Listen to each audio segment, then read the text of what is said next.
What's up guys, Houndish here, and we're diving in today with some Destiny 2 news and roundups for the week.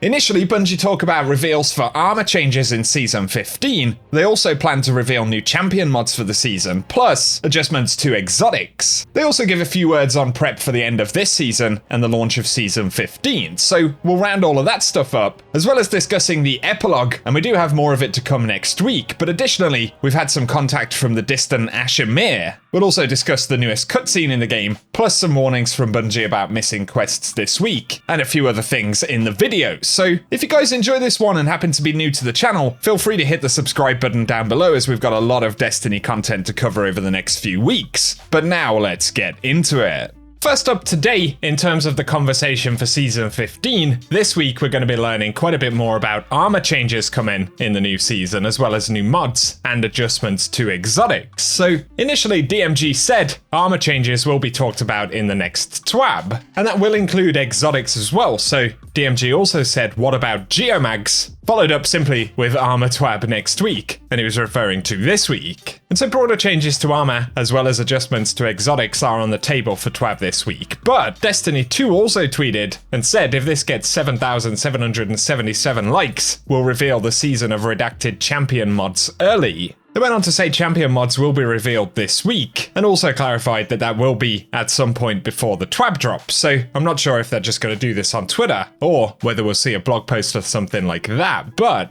in addition to those armor changes, they are going to be speaking more about champion mods specifically. So with just a couple of weeks left, we do have plenty more conversation regarding Season 15 to come. Moving on to the reset and epilogue stuff this week. Quick note about the quest initially. Bungie said they're currently investigating players who are unable to reacquire the As Prophesied quest after attempting to acquire it with a full quest inventory. And players should double check that their quest inventory isn't full before picking it up. They did go on to tweet though that the issue has been resolved and it can now be recovered from the quest archive. This will grant the corresponding milestone, and the quest will be able to be recovered from the Splicer servitor at the daily reset on August 11th. So if somehow you missed out on that quest, it is still accessible. But to talk about the epilogue a little more, naturally, spoiler alerts are needed right here, but initially a lot of players were asking about the memorial quest known to be linked with the end of the season. And as we speculated the other day, it appears that this epilogue is going to come in two parts, and the second part will probably drop next week, which is where we'll also be rewarded with the Forbidden Memory exotic ship. So there is more to come in the hero's memorial section of the quest. But back to some interesting stuff from the last city override. During the opening transmission, Lakshmi tells us that with the help of Osiris, she will open a rift with which she'll banish the Fallen. And of course she doesn't get very far, since when we arrive at the Botsa ruins to fight off the Vex, Lakshmi has already been lost, and we can even see her body in one of the buildings. On top of this, in the ruins during the fight, a friendly Harpy emerges on one of the balconies, and this sparked a lot of interest. But it turns out the Harpy is emitting Morse code that reads assistant. So when additionally supported by the lore tab on stochastic variable, it seems that Ashas is still alive. Of course, remember that Asha used to refer to us as his assistant. And looking at part 6 of the stochastic variable lore tab, it reads, the Elixni Quarter, a crackling portal, snipers fire down,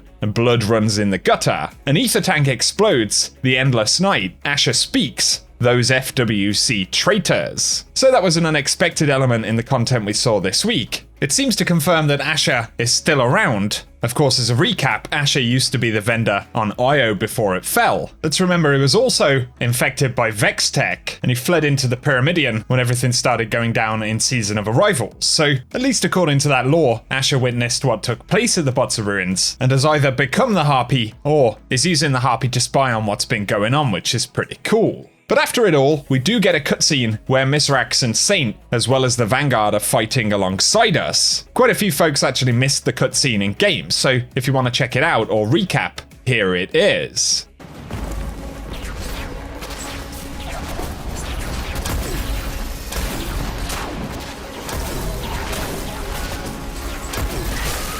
The Guardian has broken their portal!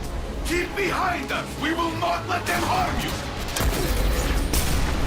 Stand, friend! You will not fall today!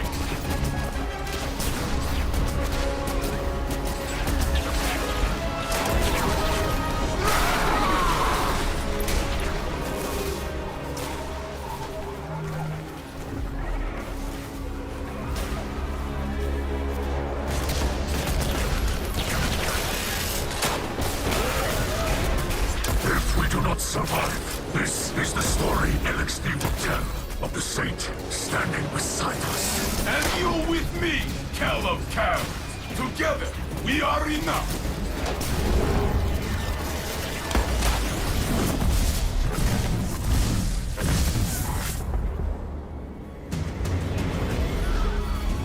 More than enough.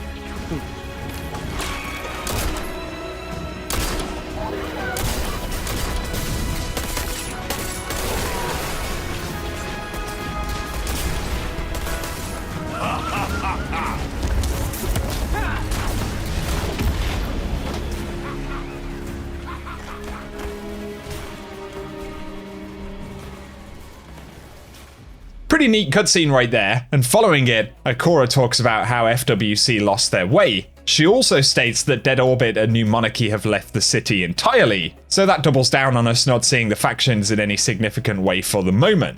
But she also says, I haven't been able to locate Osiris. But let's remember, he was watching over the events at the Fallen Camp in the cutscene, and even Lakshmi told us that Osiris had assisted her prior to the events of the final override. So Osiris is still being pretty shady, and our best understanding at the moment is that he is under the influence of Savathun. So there are multiple threads going on at once here. We'll see how any of that stuff potentially progresses next week, but also in the tower, since there has been an attack taking place, we can hear the last city warning sirens. And this is a pretty neat element adding to the atmosphere of the event. A very final mention on this is that the famous paste bin leak, which has been discussed a lot in the community this season, did reference a future cutscene with Saint and Mithrax fighting together while Osiris watches over. So could this possibly help to confirm the validity of that leak? Well, of course it is possible, but I think future reveals will be the real test of legitimacy for the leak, which claims that Season 15 will be called Season of the Lost, with Marasov and the Dreaming City being key elements of the release. So I guess we'll find out, but for now, let us know your thoughts about the epilogue down below. And once again, it does look like there will be a second phase for the epilogue starting next week. Up next though, Bungie clarified some things to be aware of regarding the end of Season 14. So as we come to the end of the season, Bungie have said that the following will reset and become unclaimable when Season of the Redacted launches on August 24th. So that'll include Season 14 Bungie rewards, as well as Season 14 seasonal challenges. They also point out again that Vanguard tokens will be taken out of the game, so it's worth visiting Commander Zavala to turn them in. But then also Valor rewards. They say visit Lord Shaxx to claim these items, including engrams, and also the same for Infamy rewards. We'll need to visit the Drifter, claim all of the items, including engrams, as they are obviously going to be taken out of the game and updated with the new system.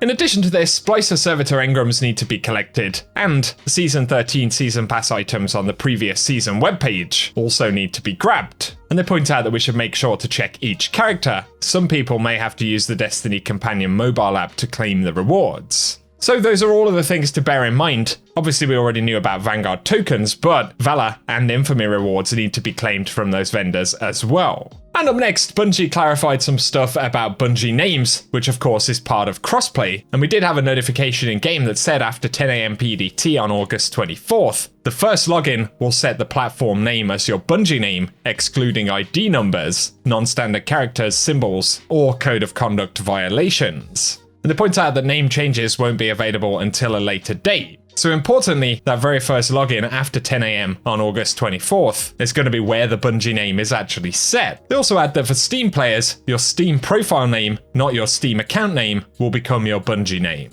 So just bear all of that in mind. It is a somewhat automated process, and it's going to be based on the name that we sign in with initially in Season 15. For today though guys, that is what we have to round up inside of this video. So as always, I hope you found it useful, and if you have, a rating down below really does help us out. But once again, if you're new to the channel, feel free to get subscribed and turn on notifications so I can keep you posted on everything related to the game.